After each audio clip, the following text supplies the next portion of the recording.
Tuhan gitu ya.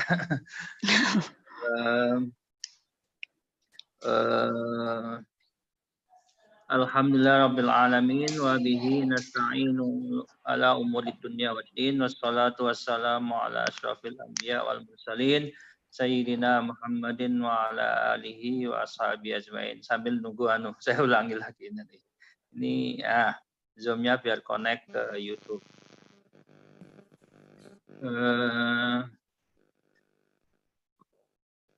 Pada kesempatan kali ini webinar Asilha kerjasama dengan Prodi Ilmu Hadis UIN Sunan Kalijaga dan Prodi Ilha YIN Kediri ya selaku moderator juga saya masukkan kerjasama sini biar menjadi bagian dari kegiatan masing-masing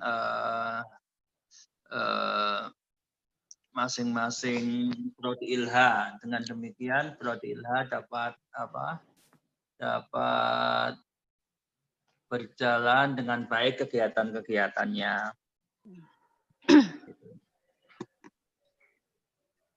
Sampai saat ini saya melihat jumlah prodi ilmu hadis sudah berjumlah sekitar 55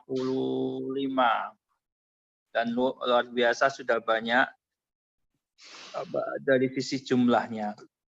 Dan prodi ilmu hadis ini baru ya, di Jogja saja usianya tahun ini baru masuk tahun kelima.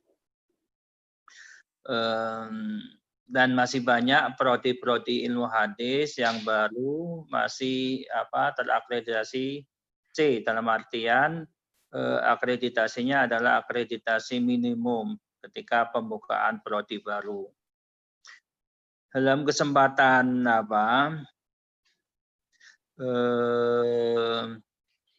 ini salah satu mata kuliah yang diajarkan di dalam beberapa kampus prodi ilmu hadis adalah tentang hadis dan media ini ya. Bagaimana hadis itu direpresentasikan di media-media ya, baik media cetak maupun media sosial media maupun online ya. Dengan melihat ini maka banyak hal yang sudah dilakukan oleh akademisi hadis dalam mengkaji ini. Salah satunya adalah ini Pak Ali Imron dengan Pak Akmifki ya. Ini memiliki buku bahkan memiliki buku. Dasar itulah kita ingin men-share keilmuan tentang hadis di era digital atau era media ini agar menjadi bagian yang terpenting di dalam keilmuan yang ada di prodi ilmu hadis. Itu.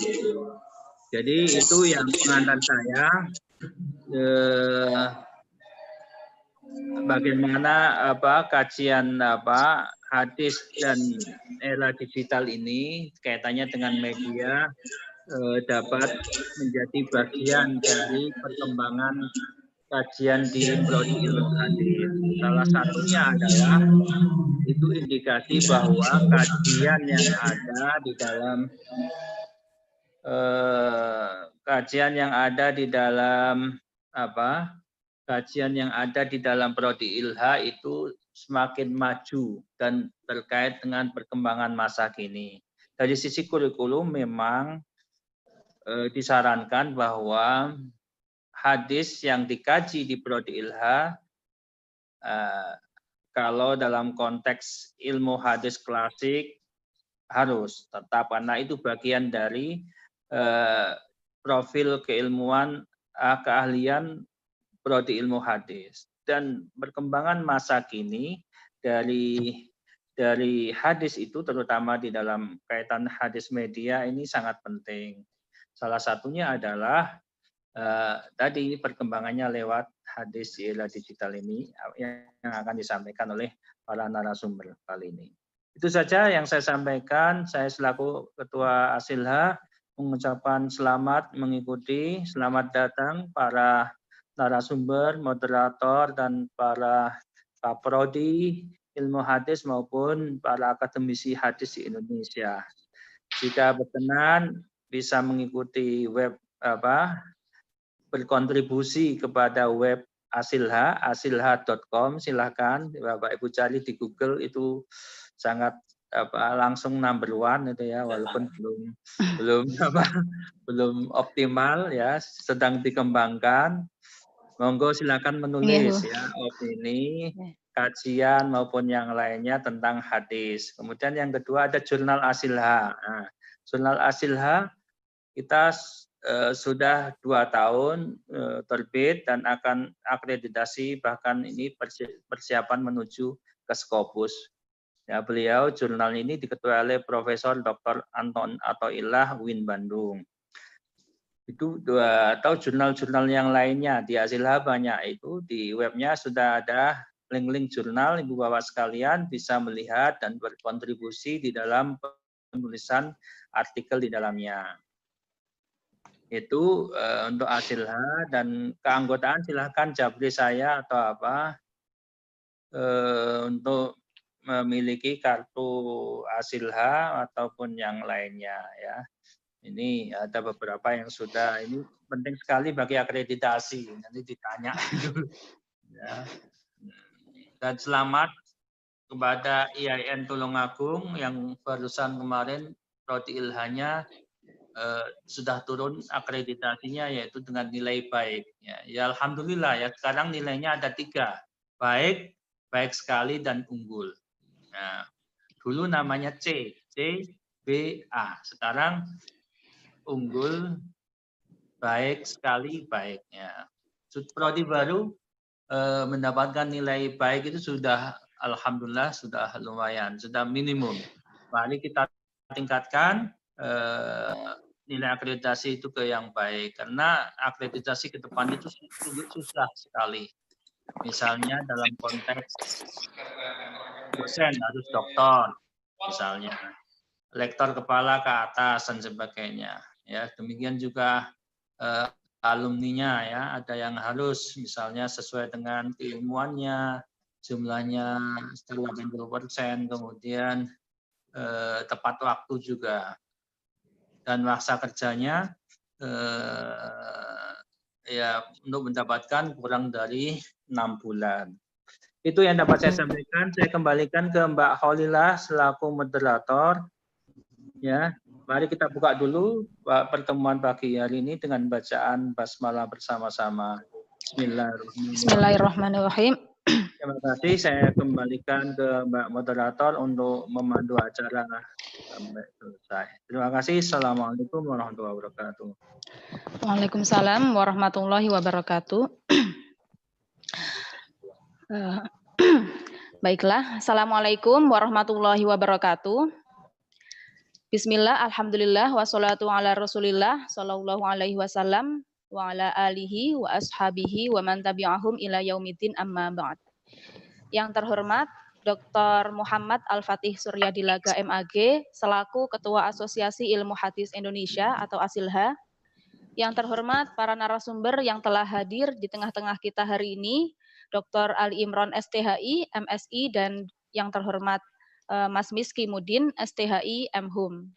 Selanjutnya kepada yang kami hormati Bapak Ibu yang berkenan hadir dalam webinar series Asilha yang ke-6 ini. Baiklah Bapak Ibu hadirin sekalian, tema yang diangkat dalam webinar series Asilha kali ini adalah studi hadis di era informasi teknologi. Dan kita akan membahas materi ini dari kedua narasumber yang sudah hadir di tengah-tengah kita semua. Narasumber pertama, dosen ilmu hadis dari UIN Sunan Kalijaga Yogyakarta, Dr. Ali Imron STHI, MSI. Assalamualaikum Pak Ali Imron. Yo, waalaikumsalam. Dengar nggak? Nggih, jelas. Ya. Kemudian narasumber kedua, beliau adalah dosen hadis di UIN Maulana Malik Ibrahim Malang, Mas Miski Mudin, STHI MHUM. Assalamualaikum Mas Miski.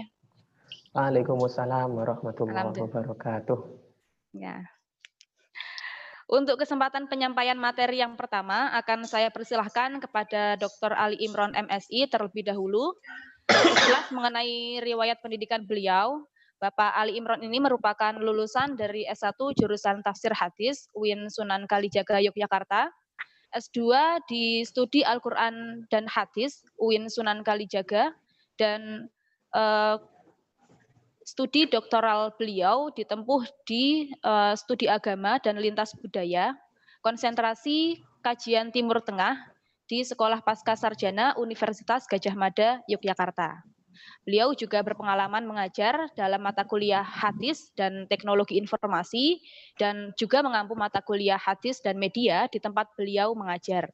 Dalam beberapa forum, nampak sekali saat ini beliau juga konsen terhadap isu-isu keislaman, khususnya yang terkait dengan kajian hadis yang berkembang di era media baru. Kalau begitu langsung saja kita persilahkan kepada Bapak Ali Imron untuk menyampaikan materinya. Monggo Pak Ali Imron. Baik, bismillahirrahmanirrahim. Assalamualaikum warahmatullahi wabarakatuh. Waalaikumsalam warahmatullahi wabarakatuh. Sebelumnya minta maaf ya, ini ada sedikit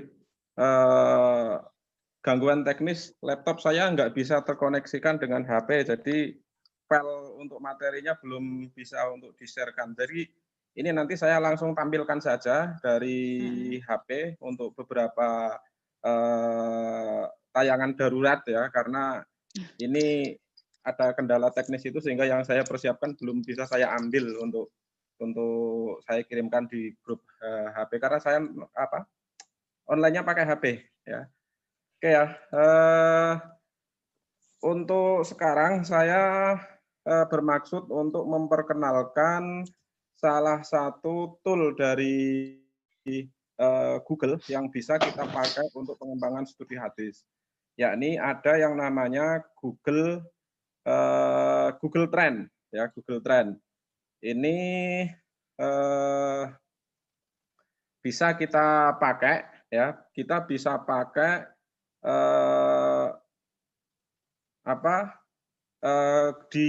coba ya saya share ini Microsoft foto dokumen web URL. Kita bisa memakai ini kelihatan enggak ini?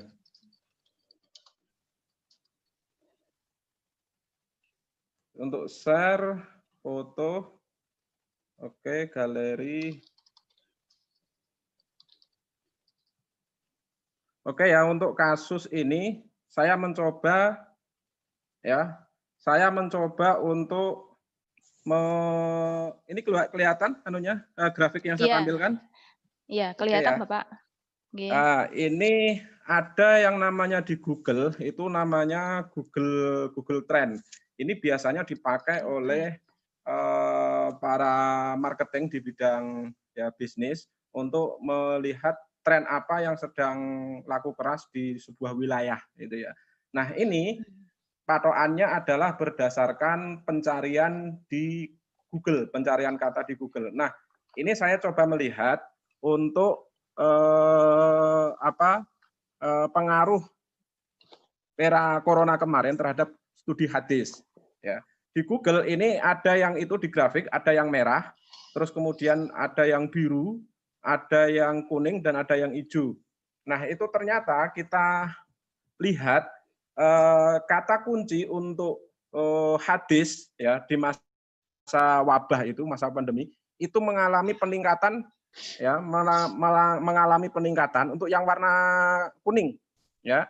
Kata kuncinya hadis wabah, kita buka Google Trend, terus kemudian kita ketikkan kata kunci hadis wabah, maka yang muncul di situ ya, ada kenaikan pencarian terhadap kata hadis dan wabah ya, yang terkait dengan hadis dan wabah itu sekitar 27% ya. Angka sebelah kiri ini ini adalah angka rata-rata pencarian selama sekitar 3 bulan terakhir di sebuah wilayah, di sebuah regional. Nah, di sini kelihatan ya ada angka 25, 50, 75, kemudian 100, itu bukan jumlah pencariannya, tapi rata-rata persentase kenaikannya. Jadi kalau kita lihat di di grafik yang warna kuning itu ada peningkatan pencarian sekitar 27% ya dibanding dengan era sebelum COVID. Era COVID itu kan dimulai itu kan sekitar Desember kalau di Cina ya. Terus kemudian itu di Indonesia baru sekitar bulan Maret ya. Indonesia belum, ini regionalnya bisa kita setting. Ini saya melihat regionalnya Indonesia ya. Terus kemudian yang paling banyak dicari itu adalah doa wabah ya. Doa wabah. Ini nanti kalau kita cek di Google pencarian yang Google biasa akan kelihatan redaksi hadis yang tentang doa wabah itu paling banyak bagaimana redaksinya ya. Ada yang redaksinya apa itu Allahumma inna na'udzubika minal barosi dan lain sebagainya itu ya. Itu pencariannya meningkat sampai tajam lebih dari 100%. Ini nanti ada istilah lagi yang namanya breakout. Breakout itu pencarian yang meningkat lebih dari 500%. Ya, yang meningkat lebih dari 500%. Kemudian ada kata lagi doa pandemi. Doa pandemi itu juga dicari orang pada era-era COVID kemarin, ya, mulai meningkat sejak sekitar bulan-bulan ya Januari, Februari, Maret mungkin ya, yang warna hijau itu. Yang warna hijau itu pencarian orang tentang doa pandemi, ya. Puncaknya pada bulan-bulan Juni itu banyak orang mencari tentang pandemi. Nah, kemudian doa pandemi. Ini kan ada doa pandemi, doa COVID, doa wabah, hadis wabah dan lain sebagainya. Jadi trennya itu naik, ya. Yang merah itu orang mencari doa wabah itu naik sampai lebih dari 100%. Itu pada bulan-bulan Januari, Februari, Maret, April kalau nggak salah ya. Juni sudah mulai turun. Ya, trennya orang sudah mulai turun. Artinya apa? Orang yang mencari bagaimana menghadapi pandemi, menghadapi corona ini dengan melantunkan doa-doa itu sudah turun pada bulan-bulan Juni. Nah, ini terus kemudian bisa kita kembangkan lagi untuk melihat lokasi-lokasinya. Ya, lokasinya yang paling banyak di mana yang mencari ini, ya. Yang paling banyak ya ini ternyata yang paling banyak lokasi orang yang mengetikkan kata pencarian doa COVID itu paling banyak di Sulawesi Selatan. Kemudian di itu ada sampai poinnya sampai 100 peningkatannya, 100 rata-rata 100%.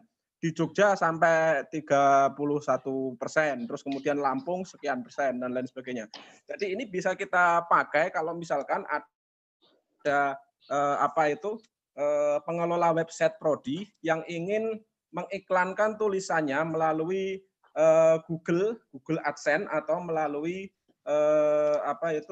Facebook.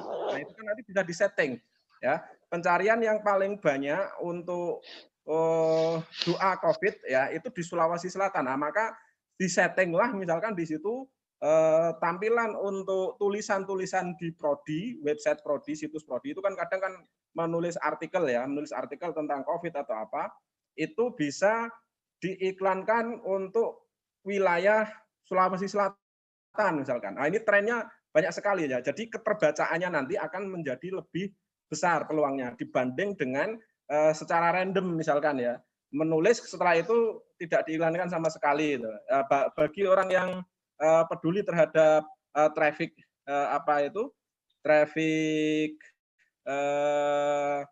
kunjungan website itu kan sangat penting itu. Nah, coba kita lihat juga beberapa nah ini untuk doa wabah ya, doa wabah itu yang paling banyak orang mencari itu lokasi di Gorontalo ya. Orang Gorontalo berdasarkan algoritma Google dia orang-orang di Gorontalo itu meningkat tajam peningkatan pencariannya di Google pada era-era pandemi kemarin dengan kata kunci doa wabah. Ya, di Sulawesi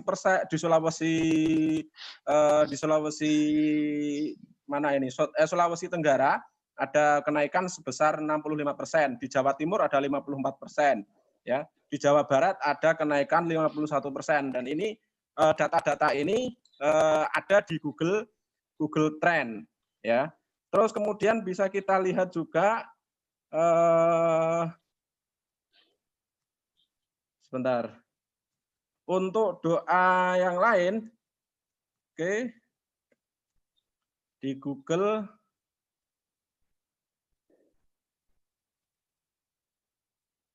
Nah, ini doa wabah ini sudah ya. Sebentar saya ganti untuk inquiry atau kata kunci yang lain. Nah ini sama nih masih ini. Doa wabah masih. Terus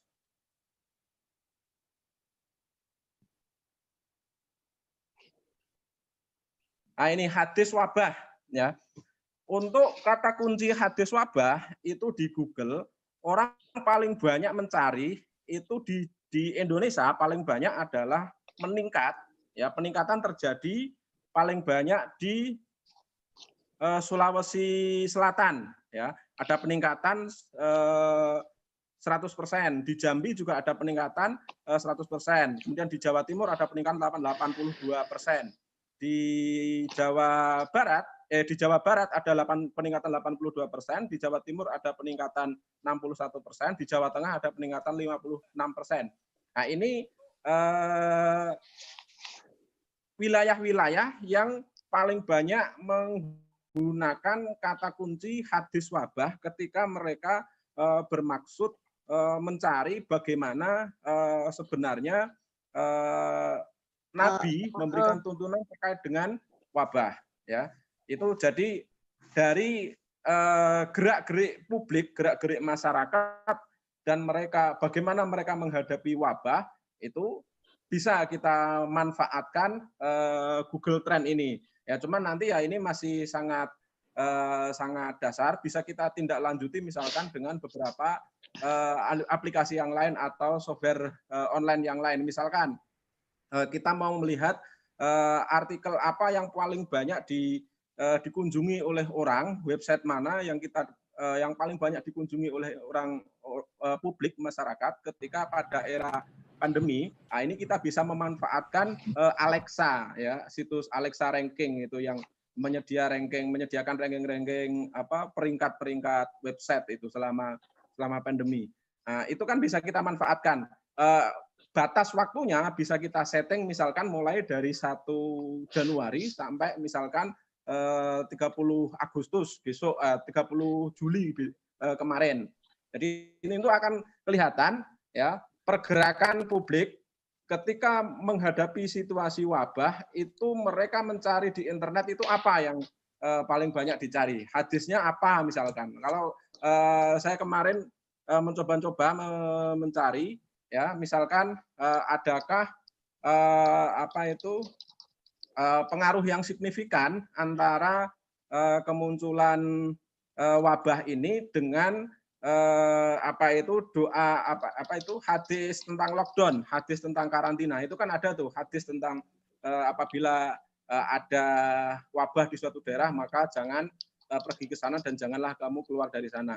Nah, itu kan bisa kita lihat yang mengakses hadis ini dalam beberapa website itu ada peningkatan berapa persen untuk era COVID ini dibanding dengan era sebelum COVID. Nah, dari situ terbaca bahwa tren pandemi ya, adanya pandemi itu ternyata juga berpengaruh terhadap bagaimana masyarakat Indonesia ya itu mencari-cari jawabannya melalui hadis ya, mencari-cari jawabannya melalui hadis. Karena kan nggak mungkin masyarakat itu kemudian membuka kitab hadis kan. Bagaimana ini kalau menghadapi wabah hadisnya petunjuk nabinya bagaimana? Itu kan nggak mungkin. Yang paling mungkin mereka lakukan itu adalah mengakses internet, Nah, ketika mengakses internet, yang paling lazim mereka buka itu adalah Google. Ya, maka apa yang mereka cari melalui Google itu bisa kita pantau dengan Google Trend. Ya, Google Trend. Sayangnya ya Google Trend ini kalau kita mau pakai untuk membaca tren studi hadis di Indonesia atau di tempat lain, nah itu masih harus kita olah dengan sumber-sumber yang lain. Dan ini menariknya Google Trend itu adalah bisa kita pakai untuk membandingkan satu wilayah dengan wilayah yang lain. Ya, saya kemarin berinisiatif tapi belum selesai ya untuk membandingkan bagaimana masyarakat Malaysia itu merespon COVID ini ya terkait dengan hadis ya itu bagaimana mereka meresponnya. Nah, ketika saya cari ternyata hadis-hadis wabah dan lain sebagainya ini sayangnya nggak bisa ditampilkan ya karena itu tadi kegagalan. Karena masyarakat publik Malaysia itu justru untuk doa wabah dan lain sebagainya itu ternyata popularitas pencariannya itu lebih tajam meningkatnya dibanding dengan masyarakat Indonesia. Ya, masyarakat Indonesia grafiknya lebih tinggi, sementara Malaysia grafiknya relatif lebih ya di bawahnya Indonesia, ada peningkatan. Ya, apalagi untuk beberapa hal, misalkan fatwa, ya pencarian masyarakat terhadap fatwa MUI terkait dengan wabah, ya di Google itu di Indonesia relatif lebih rendah dibanding dengan pencarian kata wabah ya pencarian tentang fatwa MUI tentang wabah di Google pada masyarakat Malaysia. Nah, ini mungkin ini mengkonfirmasikan ya penelitian dari Pew Research dari Amerika sana yang mengatakan bahwa tingkat religiusitas masyarakat Indonesia itu jauh lebih tinggi daripada tingkat religiusitas masyarakat Malaysia. Ya. Di masyarakat Indonesia hasil Pew Research itu kan surveinya mengatakan Indonesia itu peringkat ya mungkin 5 besar lah bangsa yang paling religius di dunia. Ya, sementara Malaysia itu kan peringkatnya peringkat belasan ya. Jadi di situ sudah ada terkonfirmasi ya perilaku masyarakat Indonesia dalam berinternet ketika menghadapi situasi pandemi. Cara mereka mencari petunjuk melalui dalil agama, terutama dari sisi hadis, itu lebih banyak yang lebih semarak, trennya lebih tinggi masyarakat Indonesia daripada masyarakat Malaysia.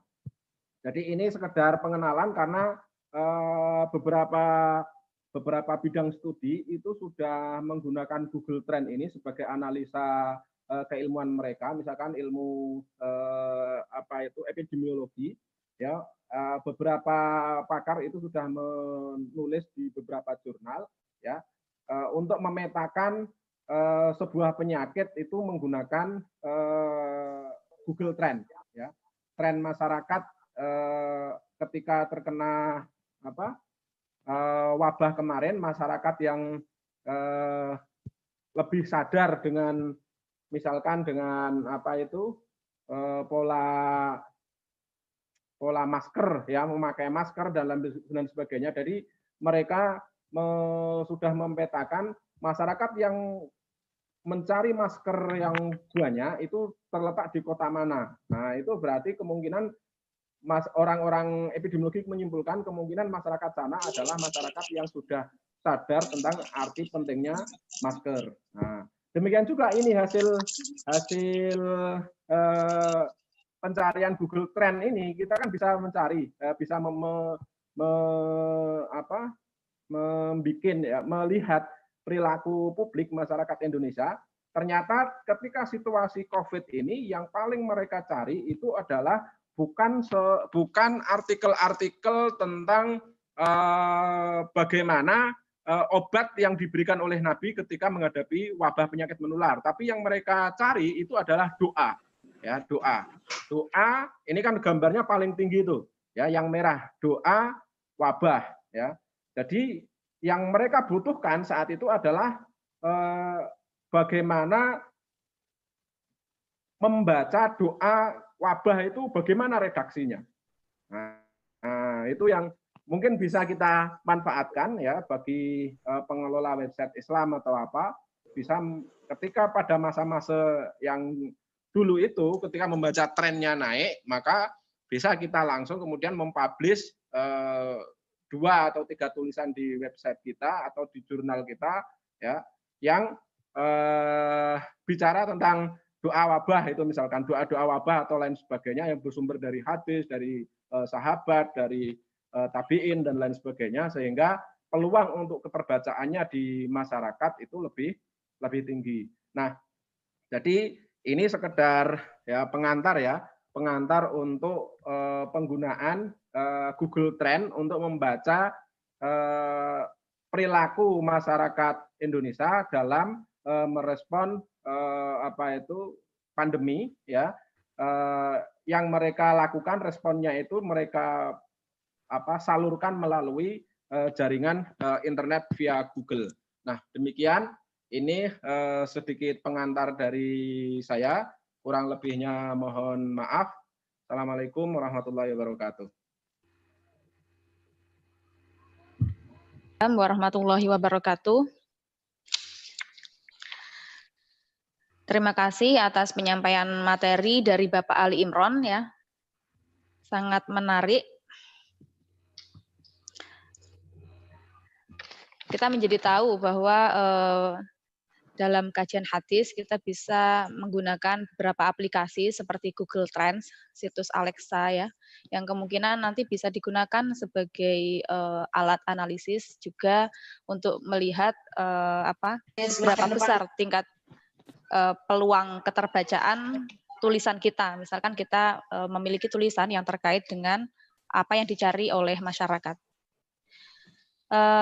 Bapak Ibu sekalian yang memiliki pertanyaan untuk disampaikan kepada para narasumber nantinya, bisa menuliskan pertanyaannya terlebih dahulu di kolom komentar, atau jika berkenan bertanya langsung kepada para narasumber, nanti bisa menyebutkan nama, akan saya persilahkan setelah pemaparan materi kedua selesai.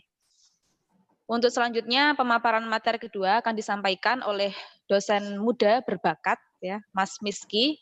Beliau adalah lulusan S1 jurusan tafsir hadis IAT UIN Sunan Kalijaga, kemudian S2 di studi Al-Quran dan Hadis pasca sarjana UIN Sunan Kalijaga juga. Sebagaimana Pak Ali Imron, beliau melalui sejumlah tulisannya juga mengamati tentang realitas keberagamaan, tidak terkecuali dalam kajian hadis di media virtual. Salah satu karya beliau yang terbaru berjudul Islam Virtual, Diskursus, Hadis, Otoritas, dan Dinamika Keberislaman di Media Sosial menjadi bacaan yang menarik, saya kira, untuk memperkaya wawasan kita tentang topik hari ini. Baiklah, langsung saya persilahkan kepada beliau untuk menyampaikan materi. Silakan, Mas Miski. Oke. Assalamualaikum warahmatullahi wabarakatuh. Waalaikumsalam warahmatullahi wabarakatuh. Terima kasih kepada Ibu Moderator, juga kepada semua pihak-pihak yang sudah memberikan kesempatan kepada saya. Dan saya perlu ngecek apakah suara saya bisa terdengar dengan baik. Ya, sudah Mas Miski, sudah jelas. Oke. Dan yang tidak kalah penting, terima kasih juga kepada Bapak Dr. Ali Imron yang sudah memberikan salah satu pijakan data untuk penyampaian saya berikutnya. Apa yang disampaikan oleh Dr. Ali Imron pada dasarnya menjadi penguat dari adanya sebuah tesis bahwa dalam kehidupan kita hari ini, kita tidak pernah lepas dari yang namanya media sosial. Bahkan tidak hanya konteksnya mencari jodoh di Google, tetapi juga bagaimana menyembuhkan sebuah penyakit.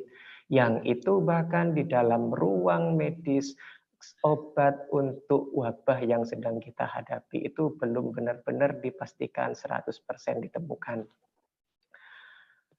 Hal ini tentu saja berbeda dengan konteks realitas masa lalu, di mana ketika kita akan mencari jawaban dari sebuah persoalan-persoalan keagamaan, kita itu perlu menaik bukit, turun gunung, dan lain-lain itu.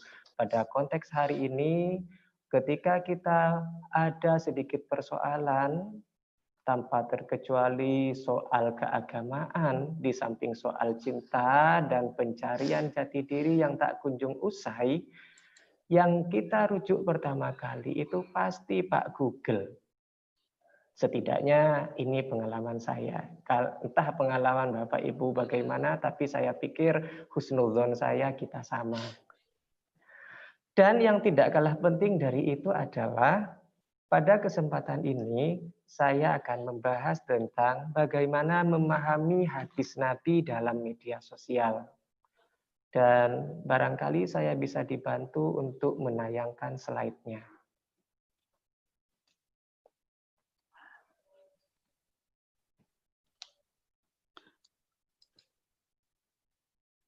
Saya coba.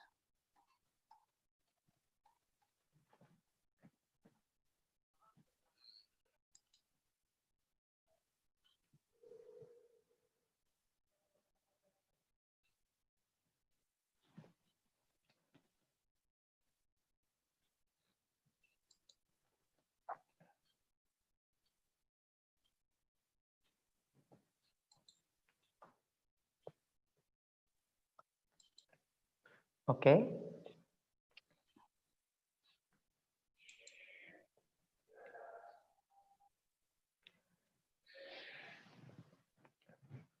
Bagaimana memahami hadis Nabi di dalam media sosial? Kenapa hal ini penting? Sekali lagi berpijak pada yang disampaikan oleh Dr. Ali Imron tadi. Bagaimanapun kehidupan kita hari ini itu nyaris tidak bisa dilepaskan sama sekali dengan kecenderungan untuk merujuk pada media baru. Dalam konteks ini, media sosial. Kenapa kita perlu membahas ini? Kita bisa melihat bahwa dalam konteks Indonesia misalnya, ditemukan bahwa ada 160 juta pengguna media sosial ini terkonfirmasi sejak per Januari tahun 2020. Dan itu berarti ada peningkatan yang signifikan sampai 12 juta pengguna dihitung dari April 2019 sampai Januari 2020. Dengan kata lain, peningkatannya mencapai 8,1% dari 1 tahun sebelumnya. Kita bisa berasumsi bahwa dalam dekade yang akan datang, pada masa yang akan datang, hal ini akan semakin naik. Dan kita tidak bisa memberikan alasan apakah akan turun. Tapi yang pasti kedekatan kita hari ini dengan media sosial merupakan fakta sejarah, fakta realitas yang tidak bisa diabaikan sama sekali. Hanya saja pada kesempatan ini yang ingin saya tawarkan adalah bagaimana memahami hadis di dalam media sosial dengan pendekatan diskursus genealogi. Kenapa hal ini saya rasa menjadi penting? Karena kajian-kajian kita terhadap hadis Nabi dalam konteks keberadaannya dalam media sosial, itu palingan kita lebih fokus pada hadisnya, atau di saat yang sama kita terlalu fokus pada medianya, dan di saat yang berbeda pula, kita belum menemukan tawaran metodologis terkait keberadaan hadis di media sosial. Padahal hal ini penting untuk dilakukan guna setidaknya menghindari, karena biasanya ketika kita mengkaji hadis di dalam media, meskipun objeknya adalah hadis, tapi ternyata porsi untuk hadisnya begitu minim. Maka dengan pendekatan diskursus genealogi diharapkan semuanya berjalan secara imbang Tidak ada yang kemudian merasa satu dikucilkan dan yang lain justru dianak emaskan. Maksud saya, medianya lebih terlalu ditekankan, sedangkan hadisnya justru diabaikan. Padahal sejak awal kajian yang diinginkan justru ingin membaca bagaimana hadis di dalam media sosial. Pada konteks ini, kita bisa melihat materi misalnya yang ditampilkan itu, kita ambil contoh mem hadis larangan bepergian tanpa mahram. Satu hal yang perlu saya tegaskan, ketika hadis itu bertemu dengan media, maka terjadilah mediatisasi. Itu artinya kita perlu melihat dua hal yang kemudian menyatu ini secara komprehensif dan tidak cukup bila dikatakan atau dikaji secara terpisah. Kenapa dikatakan demikian? Karena ketika hadis sudah menjadi atau berproses menjadi mediatisasi, itu artinya sudah terjadi hal-hal yang itu tidak lagi murni berbicara tentang hadis.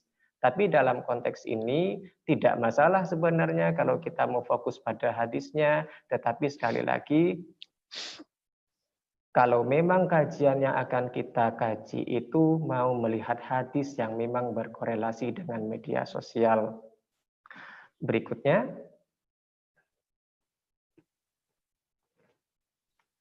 Nah, seperti yang saya sampaikan barusan, kecenderungan kajian kita terhadap hadis atau tentang keberadaan hadis di media sosial itu terpaku paling tidak pada tiga hal. Kita terlalu fokus pada hadis sehingga mengabaikan keberadaan medianya.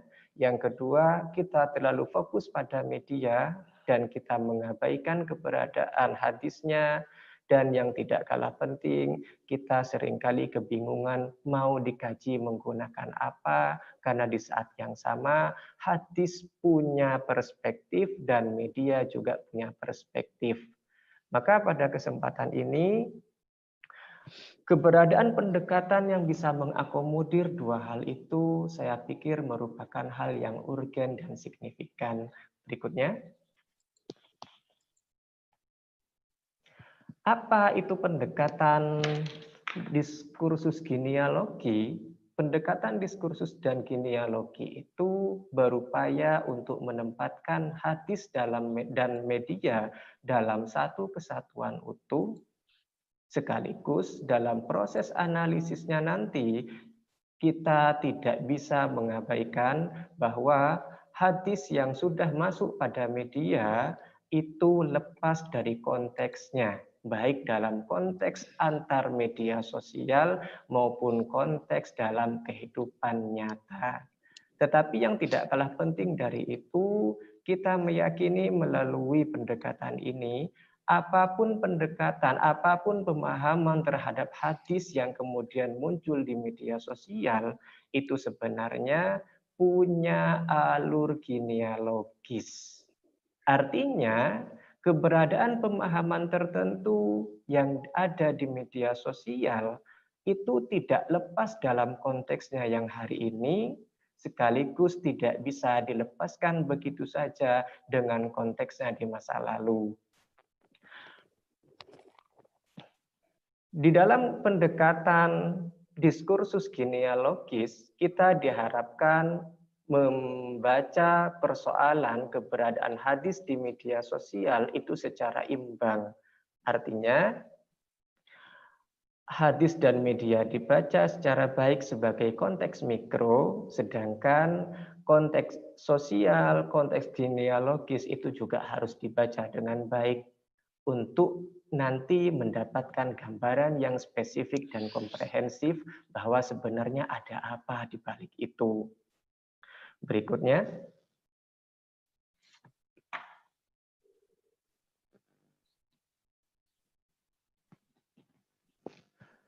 Melalui pendekatan yang sudah saya sampaikan, kita bisa melihat pada mulai dari alur yang paling bawah. Ada hadis, ada media, kemudian terjadilah mediatisasi hadis. Melalui proses ini, kita disuguhi sebuah pemahaman melalui keberadaan hadis yang ada di media.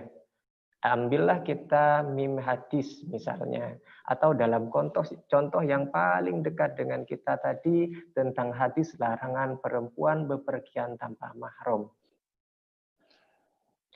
Kita bisa menganalisis itu dan kemudian kita mencoba untuk melacak secara genealogis. Oh, ternyata ada pemahaman yang demikian. Misalnya, kalau kita lihat beberapa hadis yang ditransformasikan ke dalam meme hadis itu bisa kita lacak merupakan pemahaman yang khas Timur Tengah, utamanya Arab Saudi. Hal ini dalam analisis genealogis bisa kita lacak juga ke atas lagi, ternyata juga ketemunya pada Imam Ahmad. Lalu kita akan ketemu dengan yang paling atas itu ketika sampai pada proses bagaimana hadis di masa lalu dipahami, lalu kita lakukan analisis lagi secara putar balik. Artinya setelah sampai pada bagaimana hadis dipahami di masa lalu, itu kita lihat lagi kembali ke konteks hari ini bahwa ternyata keberadaan hadis di dalam media sosial dalam konteks ini adalah hadis tentang larangan perempuan melakukan perjalanan tanpa mahram. Itu sebenarnya melahirkan banyak perbedaan pendapat di kalangan ulama. Tetapi seiring berjalannya waktu, pendapat itu sebenarnya semakin banyak, tetapi dalam konteks media sosial justru yang dimunculkan hanyalah satu pendapat. Dan dari sini kita bisa melihat bahwa keberadaan pemahaman hadis di media sosial itu tidak pernah lepas dari kepentingan-kepentingan tertentu. Terlepas apakah nanti kepentingannya bersifat ideologis ataukah kepentingan-kepentingan lain seperti untuk memperkuat identitas keberagamaan diri kita, atau bisa jadi ini kaitannya dengan kepentingan untuk menjelaskan bahwa sebenarnya saya ini orang solih, sehingga saya perlu memposting hadis tentang ini setiap waktu di dalam media sosial saya. Dan barangkali seperti itu pengantar yang bisa saya sampaikan, dan terima kasih atas perhatian yang diberikan. Selanjutnya mungkin kita bisa diskusikan lebih lanjut. Hal lainnya saya serahkan kepada Ibu Moderator.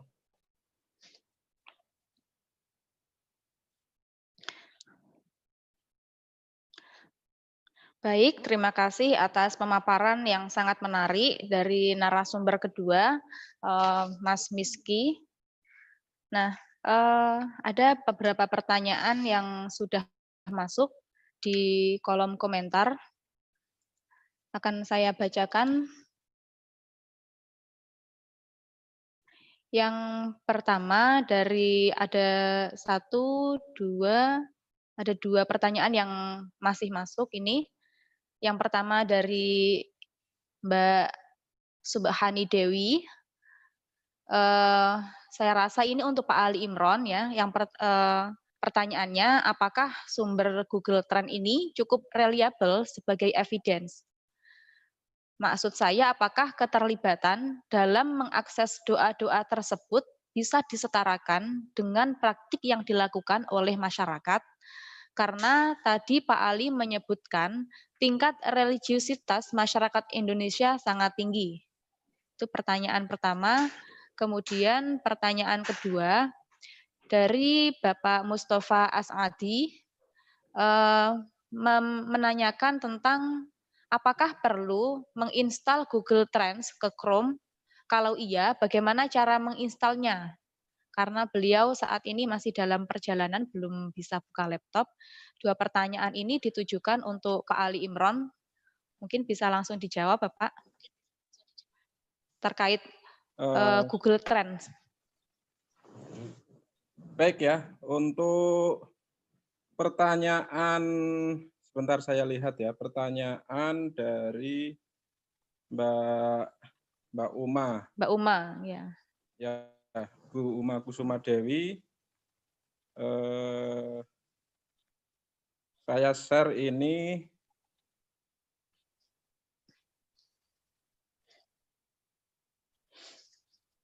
Jadi ada riset itu yang menjelaskan, ini di artikelnya Tirto itu memuat sebuah artikel yang mengatakan bahwa religiusitas masyarakat dunia itu naik ketika terjadi wabah.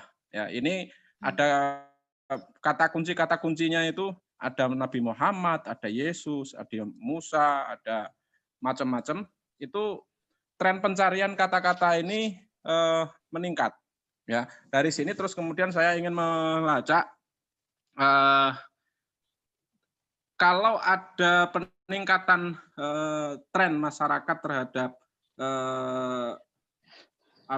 tema-tema tentang Nabi Muhammad dan lain sebagainya di masa itu, saya ingin melihat yang mereka cari itu apa gitu ya.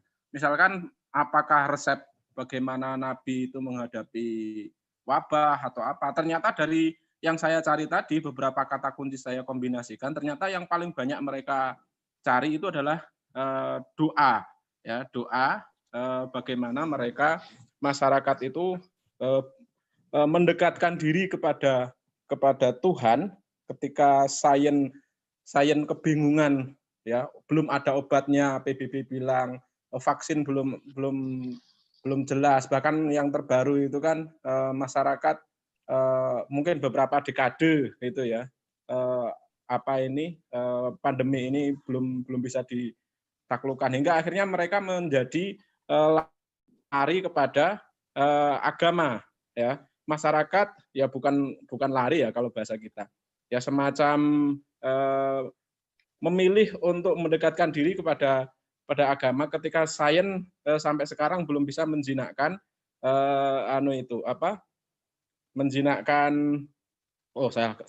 menjinakkan corona, ya. Jadi ada kecenderungan ke arah sana. Nah, kemudian beberapa artikel itu menyebut bahwa ini saya screenshot, ya, religiusitas itu membantu menenangkan jiwa saat menghadapi pandemi. Nah, ini beberapa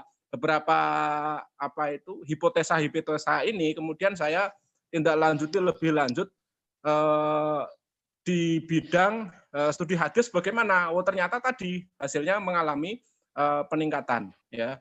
Jadi ini perilaku masyarakat terkait dengan kehidupan dunia maya, ya.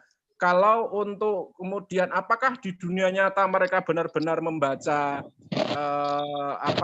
doa-doa yang mereka akses dari internet itu, itu perlu penelitian yang lain lagi. Jadi kalau Bu Uma Kusuma Dewi pengen melakukan menelisik lebih lanjut, ya, misalkan masyarakat tadi kan sudah bisa terpetakan, ya, di Manado berapa persen peningkatannya, di Jakarta berapa persen, di Jogja berapa persen. Nah, ini akan membantu kita ketika kita mau melakukan penelitian lapangan secara langsung, atau misalkan menyebar angket ke masyarakat Manado. Nah, itu kan bisa terpetakan berkat bantuan Google Trend ini tadi, ya. Jadi dari situ ketahuan, oh ternyata masyarakat sini mereka mengamalkan atau membaca doa yang mereka akses dari internet. Ya, misalkan nanti dibikin survei pertanyaan, apakah Anda membaca doa selama pandemi ini, doa khusus, misalkan ya atau tidak, ya. Apakah Anda mendapatkannya dari guru atau ustadz, ya atau tidak, misalkan. Apakah Anda mendapatkannya dari internet, misalkan. Nah, itu nanti di persentase. Ya, yang dapat dari doa dari internet berapa persen, yang dapat dari doa guru berapa persen, yang dapat dari doa kiai berapa persen. Nah, itu perlu penelitian lebih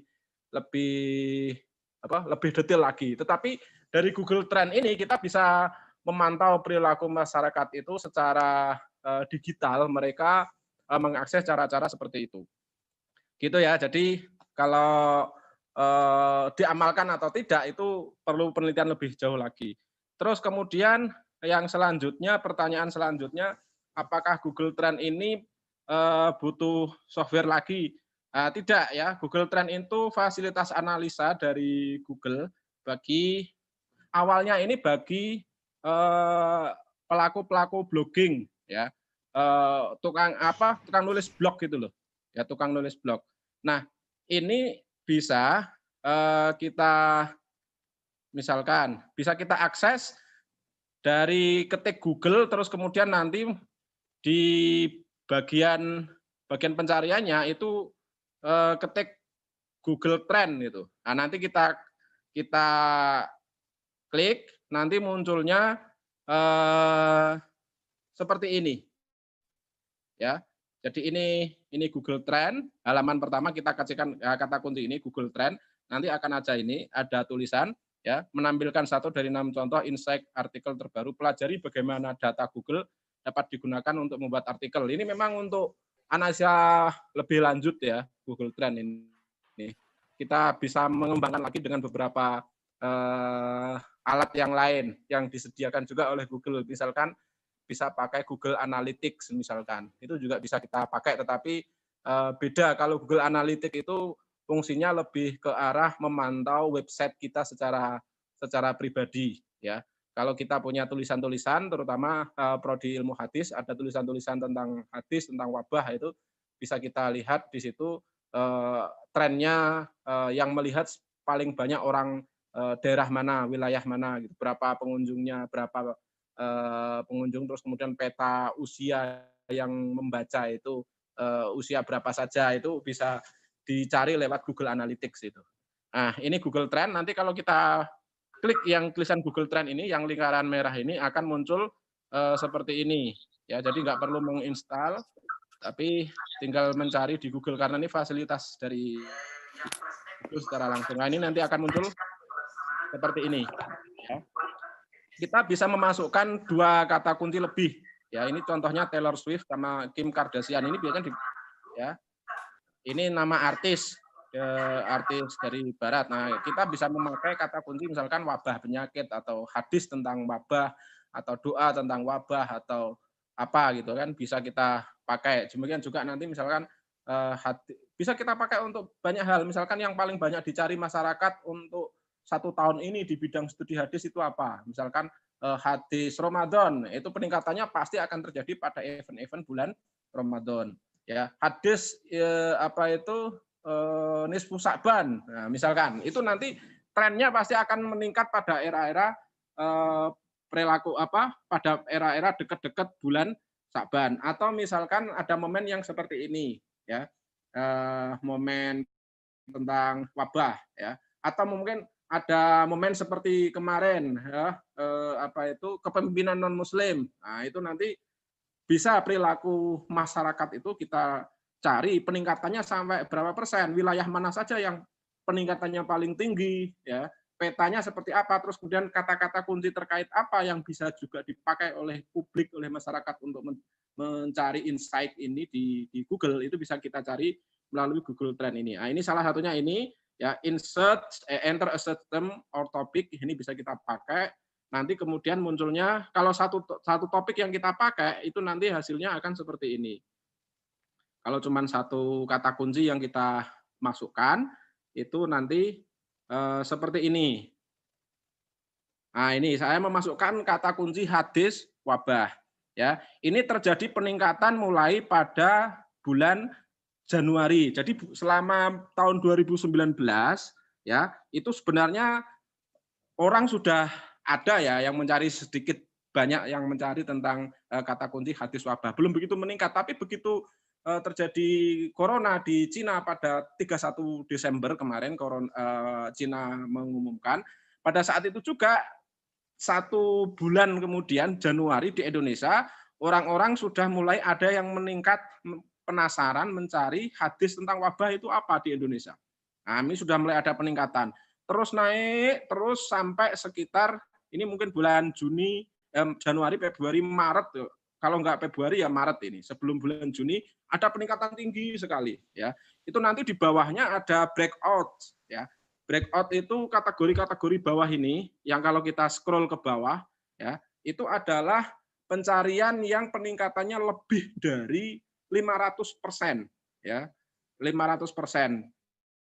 Dibanding dengan apa? Dengan hari-hari biasa sebelum tanggalnya itu kita input. Ini kan garis untuk kata kunci hadis wabah ini kan kita bisa lihat yang garis datar, lurus, seret, tidak aja. Ini bukan berarti kok tidak ada yang mencari, bukan. Tapi ini rata-rata pencarian orang setiap satu wilayah, misalkan Indonesia gitu ya, rata-rata per Agustus sampai kemudian Desember itu pencariannya katakanlah 100 orang gitu loh dalam satu negara. Lah 100 itu dihitung rata-rata biasa itu 0, mulai dari start rata-rata itu 0. Ini namanya yang angka sebelah kanan itu loh, ada yang 25, 50. Nah, nanti kalau naik rata-rata berapa persen itu nanti garisnya semakin naik ke atas ya.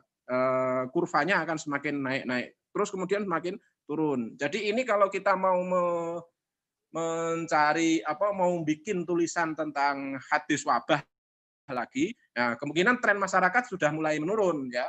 Jadi masyarakat untuk membacanya mungkin sudah agak jenuh ya. Bisa kita pakai misalkan tema yang lain, menulis misalkan hadis semangat bekerja atau hadis cuci tangan atau apalah ya. Bisa kita pakai untuk melihat trennya yang naik ini kata kunci yang apa yang dipakai. Nah, kata kunci apa yang paling sering dicari oleh publik masyarakat luas. Nah, kita mengikuti tren yang naik itu ya. Jadi ketika trennya naik, kita bikin seperti tema tulisan yang tentang tema itu, terus kemudian kita sharekan ke media massa kita, entah itu WA atau mana, maka keterbacaannya nanti sesuai tren biasanya yang akan semakin banyak yang melirik gitu. Oke, demikian jawaban dari saya. Kalau ada kekurangan, mohon maaf. Mungkin bisa kita sambung lagi nanti. Monggo. Assalamualaikum warahmatullahi wabarakatuh.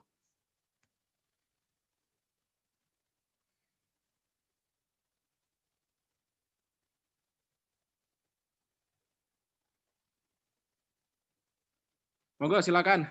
Waktu saya kembalikan kepada Bu Kholila. Oh ya, enggak, ngapunten tadi belum di unmute. Terima kasih atas tanggapan dari Pak Ali Imron. Ternyata Mbak Uma sendiri ya bulan Maret Bu Uma sedang meneliti tentang pandemi sepertinya ya, doa pandemi.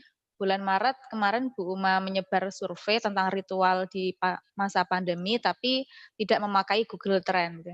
Kebetulan saya juga sempat mengisi survei beliau. Kita tunggu hasil penelitian beliau tentang doa pandemi. Kemudian apakah ada pertanyaan lagi dari para audiens yang hadir pada hari ini? Ada tanggapan dari siapa ini, RH Patia, mengenai saran ya, hadis harus ada di media sebagai filter informasi liar dari pemikiran barat yang menciderai pemikiran muslim. Ini tanggapan dari RH Patia.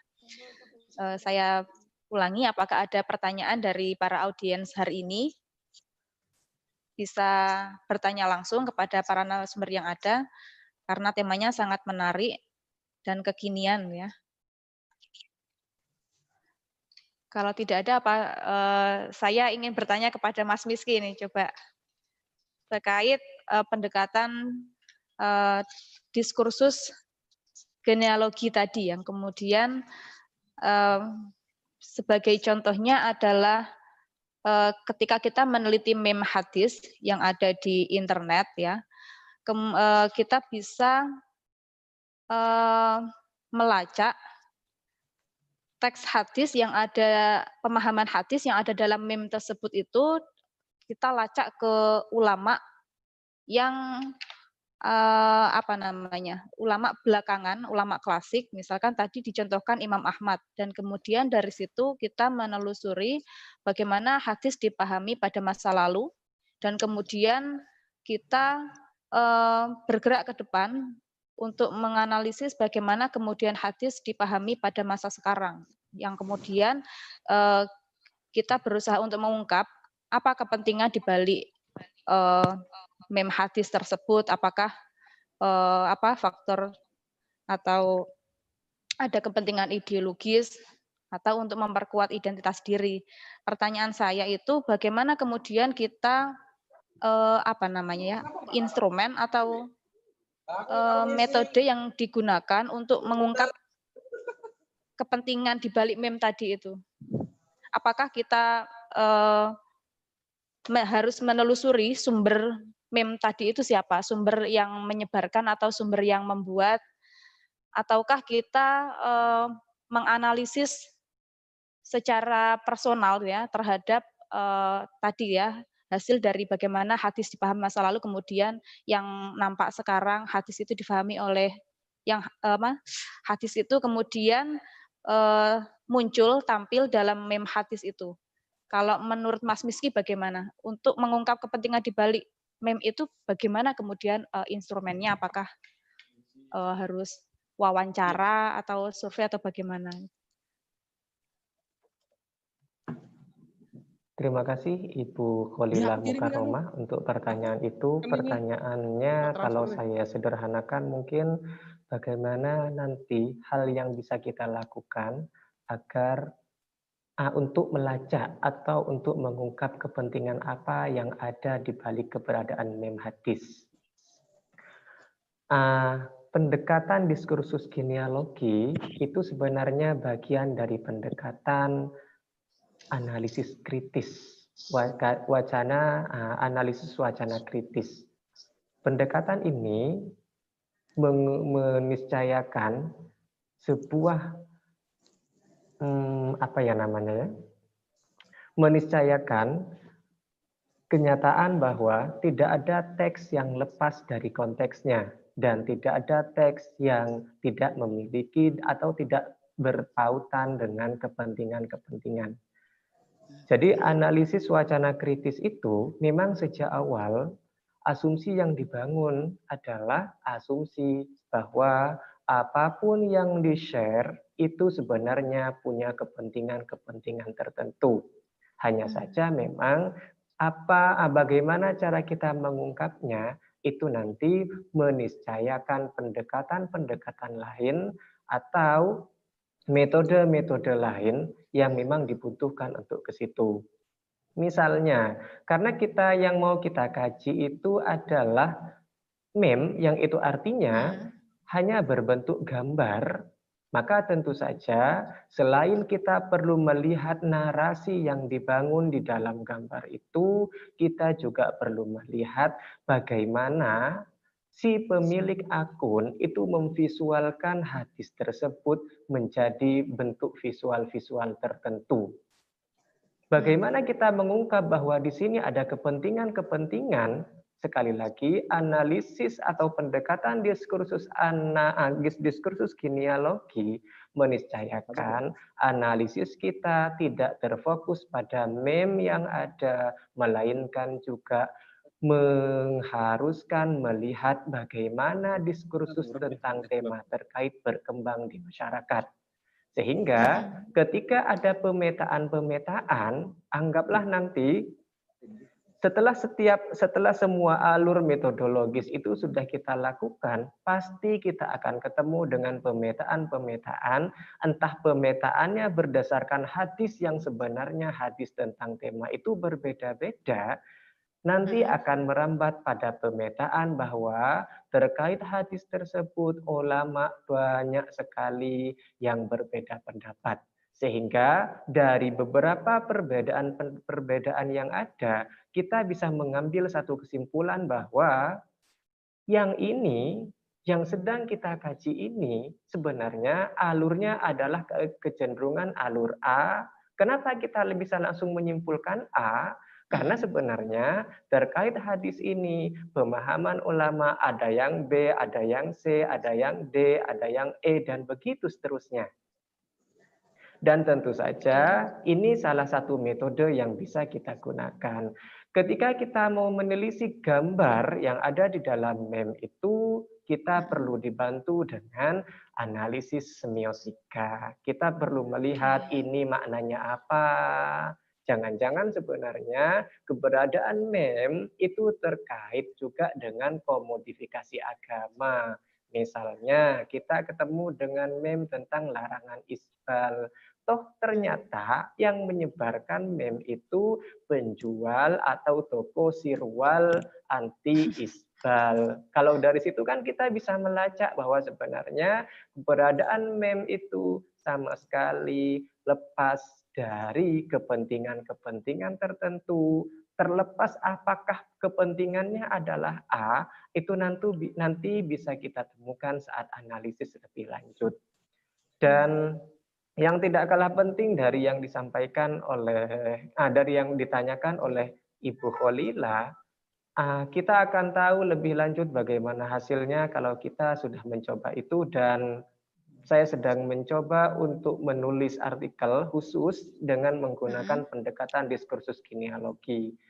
Dan salah satu alurnya ada di materi yang sudah saya share. Dan materinya sudah jadi, siapa tahu Jurnal Kof mau menerima. Kira-kira Siap, seperti itu ditunggu. Bu Kholila, dan terima kasih banyak atas perhatian yang diberikan. Selebihnya saya kembalikan lagi. Baik, terima kasih atas jawaban yang diberikan oleh Mas Miski. Sangat menarik ya diskursus genealogi ini, pendekatan diskursus genealogi ini, dan akan sangat menarik lagi kalau memang benar-benar dipraktekkan. Nanti teman-teman jika ada kesulitan mungkin bisa menghubungi Mas Miski untuk mencari penjelasan lebih lanjut. Untuk selanjutnya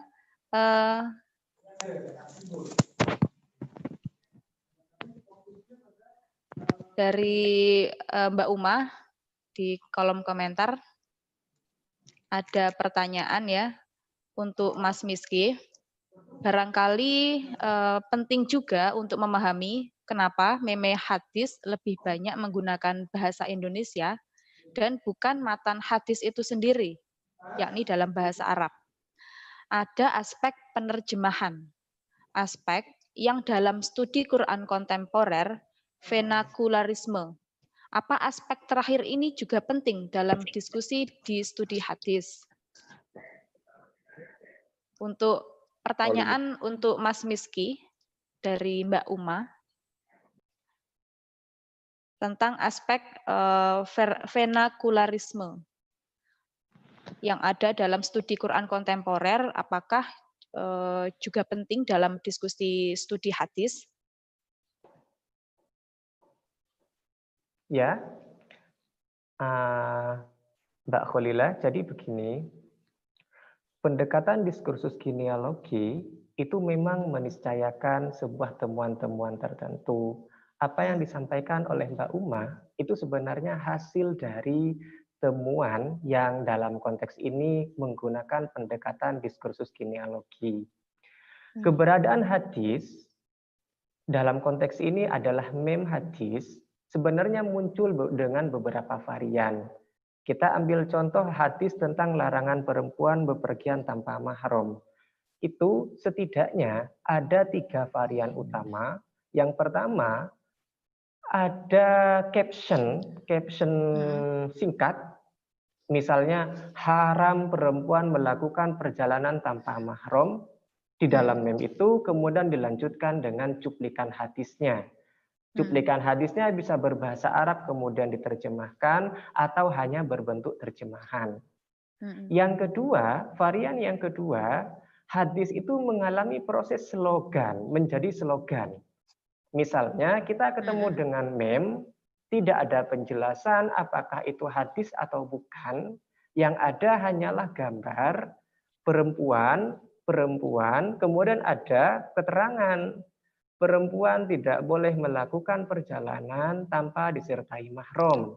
Dari situ kita melakukan interpretasi bahwa keberadaan 2 perempuan di dalam mem itu tidak boleh dan itu melanggar teks hadis dalam meme ini.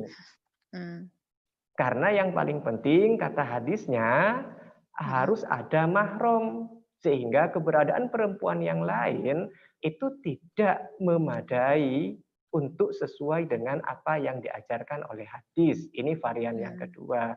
Varian yang ketiga, ada mem, ada gambar perempuan, entah dia seorang diri dengan membawa peralatan traveling, ada tas, ada apa, kemudian di background-nya ada gambar tentang pesawat terbang, yang itu artinya perempuan ini mau melakukan perjalanan yang agak jauh.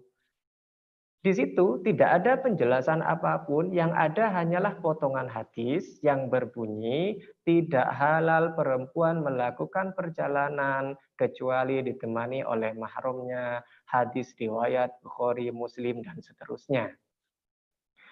Nah, varian-varian yang seperti ini dengan menggunakan pendekatan diskursus genealogis, sebenarnya kita bisa akan sampai pada kesimpulan bahwa sebenarnya apa yang sudah tergambarkan di dalam meme itu posisinya sama dengan syarah yang biasanya kita temukan secara konvensional. Ada syarah Sahih Bukhari, ada syarah Sahih Muslim, ada syarah Sunan Abi Dawud, dan seterusnya. Hanya memang ada problem kemudian bahwa di dalam konteks realitas media sosial, setiap orang merasa punya kecakapan tersendiri untuk menyarahi hadis. Meskipun sebenarnya yang dia miliki hanyalah kemampuan dalam bidang media, kemampuan dalam bidang memvisualkan. Sehingga dalam konteks ini, temuan ini kemudian berkorelasi dengan bahwa keberagamaan kita di dalam media sosial itu cenderung menggunakan nalar terjemahistik. Artinya, keberagamaan kita hanya berdasarkan terjemah-terjemah teks yang kemudian kita anggap itu adalah pesan dari Nabi. Jadi seperti itu kira-kira jawaban dari saya. Selebihnya saya kembalikan lagi kepada Ibu moderator. Kemudian di sini ada tanggapan dari tidak ada namanya ya. Dalam studi hadis mestinya sedapat mungkin menguasai bahasa Arab, karena kalau tidak saya pikir kurang memadai dalam penguasaan hadis itu sendiri. Mohon tanggapan dari semua pemateri mengenai harapannya pengkaji hadis di media itu harusnya memiliki penguasaan bahasa Arab yang memadai. Dari tidak ada namanya ya. Yang kedua, ada pertanyaan dari Bapak Zulkifli. Adakah filter khusus untuk penyebaran hadis di media? Selanjutnya, apakah fenomena meme hadis yang tersebar bagian dari perkembangan kajian-kajian keagamaan, khususnya kajian hadis, atau malah menurun akibat pengutipan hadis yang apa adanya, tanpa sanad dan syarah? Ini mungkin bisa ditanggapi oleh Pak Ali Imron dan Mas Miski ya. Dari kedua penanya terakhir di kolom komentar. Monggo, siapa dulu? Pak Ali Imron dulu mungkin mengenai penguasaan dari Mas Miski, monggo, silakan. Monggo Mas Miski. Silakan Pak Ali Imron. Baik ya. Ya udahlah, saya langsung kalau gitu. Untuk pertanyaan yang dalam studi hadis mestinya sedapat mungkin menguasai bahasa Arab, karena kalau tidak saya pikir kurang memadai dalam penguasaan hadis itu sendiri. Oke ya. Baik, ini kalau fenomena real di masyarakat, sepertinya kita perlu membuat kayak semacam lapisan-lapisan tertentu, kayak semacam bawang merah lah. Untuk lapisan paling luar, untuk masyarakat awam, itu ya mau nggak mau mereka ya memang taunya dari terjemah. Ya, masyarakat awam yang memang bukan alumni pesantren, bukan mahasiswa ilmu hadis dan lain sebagainya, itu ya karena yang mereka bisa akses itu adalah versi terjemahnya, maka ya studi hadis untuk level paling kulit ini, paling luar ini ya memang terjemah. Nah, nanti terus kemudian bisa kita kita masuk ke lapisan selanjutnya, misalkan itu adalah minimal ada Arabnya, ya, misalkan ada Arabnya. Saya pernah menulis di jurnal Albab Ulul Albab Win Malang itu tentang meme-meme hadis juga. Di situ saya memetakan meme hadis itu ada yang pertama, lapis paling luar itu adalah meme hadis yang hanya berisi terjemah hadis. Tidak ada perawinya, tidak ada, pokoknya al-hadis itu aja dengan bahasa Indonesia. Yang kedua, itu adalah yang ada matannya, potongan matannya. Ya, ada potongan Arabnya, redaksi asli Arab, dan ada terjemahnya. Yang ketiga, ada redaksi Arab, itu lapisan yang ketiga, ada redaksi Arab, ada terjemah, sekaligus juga ada perawinya. Jadi ini nanti akan mempermudah untuk kita tahrij. Ya, ini riwayat siapa? Kalau misalkan HR Bukhari, ya berarti kan kemungkinan sahihnya lebih tinggi daripada misalkan HR Tabrani misalkan. Itu lapisan-lapisan seperti itu yang mungkin perlu kita bikin. Jadi kalau kemudian kita saklek hanya melihat pada lapisan orang-orang yang sudah expert, kalau dalam TOEFL itu tingkatnya sudah advance. Ya, itu ya memang itu nggak ideal gitu ya, nggak ideal bagi orang yang sudah levelnya advance. Studi hadis itu ya harus paham Arabnya, harus tahu Arabnya gitu. Ya gimana pun umat itu kan ada beberapa level ya, beberapa level kemampuan mereka. Dan ini mau nggak mau sebagai muhadis juga harus melihat fenomena ini secara real gitu. Makanya dalam studi ilmu hadis klasik itu kan gelarnya mulai dari Al-Musnid, terus kemudian mulai dari Al-Musnid sampai yang paling tinggi Amirul Mukminin fil Hadis, itu kan melambangkan ada kayak semacam lapisan-lapisan bawang merah itu ya. Lapisan paling luar itu paling awam, makin ke dalam makin expert, makin dalam makin expert, dan lain sebagainya. Nah, level yang saya jelaskan dengan Mas Miski tadi, meme-meme itu kebanyakan memang bergerak pada level level paling luar ya, paling kulit ya. Karena masyarakat umum yang di pola perilaku masyarakat umum terkait interaksi mereka dengan hadis yang kita bidik, yang kita sorot dengan kamera teori yang kita pakai. Ya memang itu seperti itu ya. Nanti kalau misalkan mau melakukan kajian yang lebih mendalam lagi, misalkan kajian pemikiran tokoh ya, misalkan kajian tentang Sahih Bukhari di Indonesia, itu ada berapa publikasinya yang sudah ada, itu kan perlu level yang lebih expert lagi. Nah, seperti meme, terus kemudian perilaku-perilaku mencari doa tentang wabah, itu ya kita pakai kata kunci yang terjemahan, karena yang kita highlight, yang kita sorot untuk kita studi, itu kita arahkan kamera kita itu kepada masyarakat yang levelnya level umum awam seperti itu. Terus kemudian tentang adakah filter khusus penyebaran hadis di media? Selanjutnya, apakah fenomena hadis tersebar bagian dari perkembangan kajian keagamaan, khususnya kajian hadis, atau malah menurun akibat pengutipan hadis apa adanya tanpa sanad dan syarah? Jadi ini terkait dengan perilaku masyarakat di era digital ya. Kita nggak bisa mengontrol perkembangan zaman. Jadi kita secara kualitas mungkin ada sebagian yang menurun ya, kualitas kajian ada yang menurun dengan adanya hal-hal seperti itu ya. Akan tetapi perkembangan teknologi itu juga bisa memfasilitasi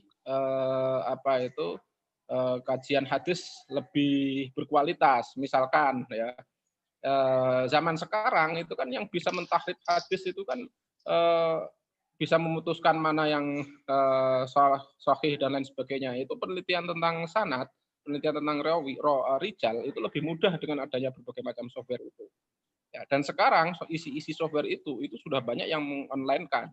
Ya, misalkan Dorarnet, kita bisa melihat bagaimana hukum membandingkan bagaimana hukum sebuah hadis itu didoefkan oleh seorang ulama, dan kemudian nanti ada puluhan ulama lain yang mungkin berbeda. Ya, ada yang menghasankan, ada yang kemudian mensahihkan, ada yang menjayidkan dan lain sebagainya. Nah, itu ya bagian dari yang bisa memperdalam kualitas atau meningkatkan kualitas hadis kita. Akan tetapi ya itu tadi yang berkepentingan untuk mengakses ini ya level-level expert atau advance ya, ahli yang sudah masuk situ. Tetapi untuk masyarakat awam dan ini kemudian dimanfaatkan oleh kepentingan politik maupun kepentingan ekonomi karena itu sifatnya memang lebih gampang untuk atau dipakai untuk mempengaruhi orang, itu ya yang terjemah itu tadi ya meme hanya terjemahnya. Karena apa? Karena ini dia berkepentingan untuk secepat mungkin dipahami oleh pembaca. Kalau ada meme, terus kemudian ada Arabnya, ada terjemahnya, itu bagi orang kita, orang ilmu hadis, ini komplit, bagus ini. Akan tetapi bagi segi marketing, wah ini Arabnya ini kemungkinan banyak nggak dibaca orang, karena perilaku publik, perilaku masyarakat ketika disodorkan tulisan redaksi Arab dengan terjemahnya, itu biasanya yang mereka langsung baca itu bukan Arabnya, tapi malah terjemahnya. Ya, karena ada unsur kemudahan untuk mengakses pesan yang disampaikan di situ. Sehingga para politisi itu kadang juga memakai hadis ini. Karena apa? Karena mereka bisa melihat peluang, kalau saya kampanyenya pakai hadis yang seperti ini, basis masa Islam saya bisa untuk memilih jago yang saya dukung misalkan. Atau kalau saya iklan produk saya dengan terjemah hadis seperti ini, maka ini semakin tinggi kemungkinan untuk dibeli dagangan saya, misalkan dagangan madu, dagangan apa, itu kan beda. Kalau jualan di komunitas pengajian, ngutip hadis, ya madu obat segala obat dan lain sebagainya, itu kan kemungkinan untuk laku lebih besar daripada kita mengutip hasil penelitian kualitas madu untuk tubuh. Ya, untuk tubuh manusia dikutip dari jurnal Scopus misalkan. Padahal dia menawarkannya ke basis masa komunitas pengajian. Nah, itu kan peluang untuk lakunya kan sedikit, sehingga perilaku ini ya mau nggak mau terjadi di masyarakat, dan kita nggak bisa melarang mereka melakukan seperti itu. Kita hanya bisa mengkaji dan kemudian memberikan penilaian bahwa ini nggak patut dan sebagainya. Para ulama kan ya akhirnya hanya bisa seperti itu. Ya, kalau zaman dulu perilaku itu bisa difilter oleh Imam Al-Bukhari dengan metode ulumul hadis, bagaimana menyaring hadis yang palsu dengan yang sahih. Zaman sekarang sudah lebih rumit lagi, ya. Sekarang sudah lebih rumit lagi karena semakin banyak teknologi berkembang, semakin informasinya tidak bisa kita kendalikan.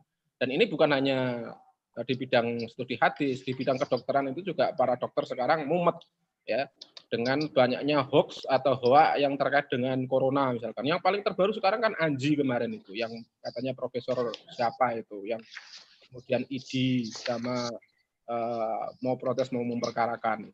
Itu harus informasi itu efek samping dari perkembangan teknologi ya muncul seperti itu ya, muncul seperti itu. Tapi di satu sisi itu juga muncul pendalaman ya. Sekarang kita dengan mudah bisa mengakses Sarah Bukhari Ibnu Battal misalkan. Zaman dulu waktu belum ada teknologi seperti sekarang, itu kitab mahal sekali kan, kalau bisa kita akses. Ya efek sampingnya pasti ada, tetapi ya bagaimana lagi. Nah, ini kemudian saya dan misalkan Mas Miski ini masuk ke sana untuk melihat gejala-gejala ini perlu kita pahami gitu. Ya, gejala-gejala ini perlu kita pahami sehingga bisa memberikan warna baru untuk studi hadis, bukan hanya teks dan bukan hanya sanad dan matan, tapi juga ternyata perilaku di dunia maya itu menjadi gejala tersendiri gitu. Oke, demikian penjelasan dari saya. Assalamualaikum warahmatullahi wabarakatuh. Kurang lebihnya mohon maaf. Monggo, Mas Miski. Kaitannya dengan apakah kita memang perlu penguasaan bahasa Arab ketika kita mau mengkaji keberadaan hadis di media sosial, tentu saja jawabannya iya. Karena hadis Nabi itu muncul dalam konteks bahasa Arab. Sehingga untuk memahami teks yang sedang menjadi objek kajian kita, mau tidak mau kita harus mampu memahami dengan betul objek itu, paling tidak dari aspek kebahasaan. Hanya saja ini di dalam tatanan ideal. Artinya, kita yang tidak punya kemampuan bahasa Arab sekalipun sebenarnya tetap bisa melakukan kajian dengan objek yang agak berbeda meskipun di dalam ruang kajian hadis. Misalnya, hal yang bisa kita lakukan, saya akan melakukan kolaborasi. Misalnya kebetulan saya tidak paham bahasa Arab, kemudian Bu moderator ahli banget tentang bahasa Arab, kemudian Dr. Ali Imron terlalu paham tentang media sosial, maka kita bisa melakukan kolaborasi untuk melakukan kajian yang ada. Toh kalaupun kita tidak punya kemampuan bahasa Arab, sekali lagi yang perlu kita tekankan itu selain aspek kolaborasi itu bisa menjadi pilihan utama, hal lainnya adalah coba lihatlah aspek lain. Misal, kita melihat gejalanya, bagaimana masyarakat di Malang generasi milenialnya di dalam mengkaji hadis itu yang menjadi titik tekan justru pada terjemahan. Sehingga dalam konteks ini kajian saya itu tidak terlalu fokus pada aspek kebahasaan bahasa Arabnya. Meskipun tentu saja ketika menggunakan pendekatan diskursus genealogi, kemampuan kita di dalam membahas bahasa Arab itu mutlak diperlukan. Tetapi sekali lagi saya ulangi, hal-hal yang seperti ini dalam konteks hari ini itu bisa tertutupi dengan model kajian kolaboratif. Pada kenyataannya, kita misalnya ambil contoh tafsir lah. Kita kan tidak mungkin menjadi ahli tafsir kalau melihat pada kenyataan bagaimana ulama di masa lalu itu memberikan barometer parameter tertentu, seseorang bisa disebut seorang mufassir, harus menguasai ilmu A, ilmu B, ilmu C, ilmu D, dan banyak sekali. Tetapi hal ini tidak serta-merta mengabaikan keadaan kita yang tetap bisa mengkaji tafsir Al-Quran, yaitu dengan cara mengutip pendapat ulama yang ada. Ya, meskipun mungkin kita tidak jadi mufassir, yang ada cuma jadi tukang kutip. Dan yang tidak kalah penting dari ini adalah sebenarnya apakah kajian hadis itu menurun atau justru semakin maju dalam ruang virtual? Kata kunci yang harus kita petakan, menurun itu menggunakan parameter apa, maju itu juga menggunakan parameter apa. Yang jelas kalau berbicara tentang kajian yang memposisikan hadis sebagai objek, bisa jadi justru semakin maju. Tetapi ketika menggunakan konsep apakah ilmu hadis itu menurun atau justru semakin maju, saya ulangi, apakah ilmu hadis itu menurun atau justru semakin maju? Ini tergantung parameter yang kita gunakan. Karena pada kenyataannya, abad ketiga Hijriyah itu kan disebut sebagai masa keemasan ilmu hadis. Itu artinya abad pasca 3 Hijriyah itu masa penurunan. Tetapi ini kan parameternya, parameter ulama yang melakukan perjalanan panjang dari satu tempat ke tempat yang lain, dari satu negeri ke negeri yang lain, dan banyak sekali terfokus pada analisis sanad. Sehingga fase-fase pasca 3 Hijriyah ini disebut dengan fase kemunduran. Tetapi hal ini berbeda jika parameter syarah itu dijadikan parameter kemajuan dari studi hadis. Maka tentu saja abad ke-5, ke-6, ke-7, ke-8 Hijriyah itu dianggap masa kemajuan studi hadis. Jadi sekali lagi dalam konteks apakah ilmu hadis itu maju atau mundur, kita tergantung parameter yang digunakan. Dan apakah studi hadis itu maju atau mundur? Kalau kita menggunakan bahasa studi, berarti bahasa pengkajian hadis, bisa jadi hari ini itu mengalami kemajuan. Setidaknya ini kesimpulan yang bisa saya sampaikan berdasarkan bacaan saya terhadap analisis yang pernah dilakukan oleh Dr. Muhammad Al-Fatih Suryadilaga. Meskipun tentu saja kita perlu melibatkan banyak variabel untuk kemudian memastikan apakah maju atau mundur atau malah stagnan atau bagaimana. Dan untuk berikutnya saya serahkan kepada Ibu Moderator, barangkali masih ada atau tidak ada sepenuhnya saya serahkan. Terima kasih.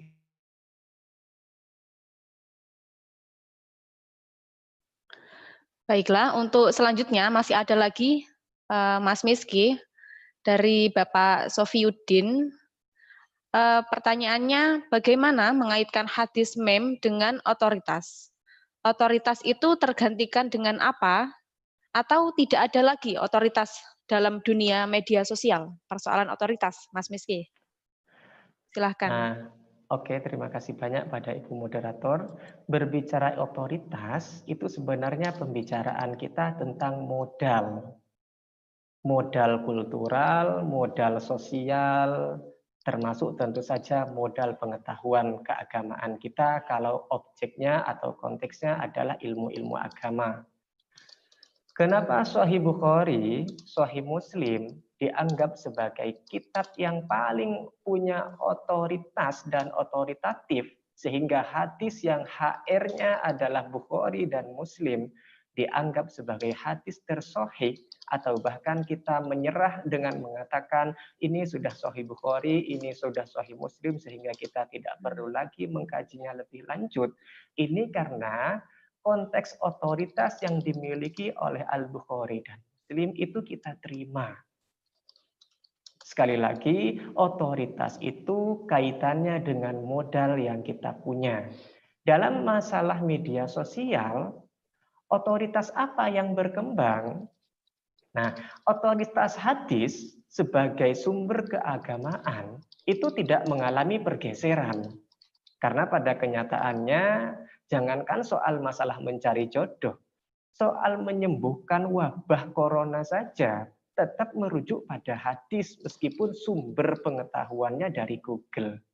Itu artinya otoritas hadis sebagai sumber utama yang signifikan setelah Al-Quran itu tidak mengalami pergeseran. Yang bergeser kemudian otoritas penafsirnya. Dalam contoh mem hadis, kita temukan ada hadis Nabi, lalu kita lihat captionnya, keterangan yang menyertai mem itu ternyata si pemilik mem itu merujuk pada sosok tertentu. Anggaplah dalam konteks media sosial dan generasi milenial ada Ustadz Khalid Bassalamah, ada Ustadz Abdus Somad, ada Ustadz Adi Hidayat, ada Prof. Ghorsyihab, ada Gus Mus, dan lain-lain. Jadi secara pribadi masing-masing dari kita itu mengakui adanya otoritas di dalam menafsirkan sebuah teks agama. Hanya kemudian ada proses pergeseran, sehingga yang harusnya saya, anggaplah saya S1, S2 itu konsen terhadap hadis. Itu kan saya akan lebih berani untuk memahami dan menjelaskan hadis. Karena saya merasa itu memang bidang saya, itu otoritas saya. Dalam konteks media sosial, persebaran otoritas itu terjadi. Karena ini adalah mem hadis, yang punya otoritas menjelaskan hadis itu ternyata tidak cuma ustadz yang sudah saya sebutkan tadi, melainkan saya yang kebetulan punya kemampuan dalam bidang visualisasi, audio visualisasi, itu mencoba untuk menjelaskan hadis yang sedang jadi objek kajian saya menggunakan visual-visual tertentu. Maka inilah yang saya kemudian sebutkan, seiring berjalannya waktu, otoritas elit agamawan itu mulai buram digantikan oleh otoritas saya yang punya keterampilan khusus dalam bidang media sosial. Nah, penyebutan saya ini cuma contoh loh ya. Dan saya kira seperti itu, Ibu Moderator, saya kembalikan lagi. Terima kasih.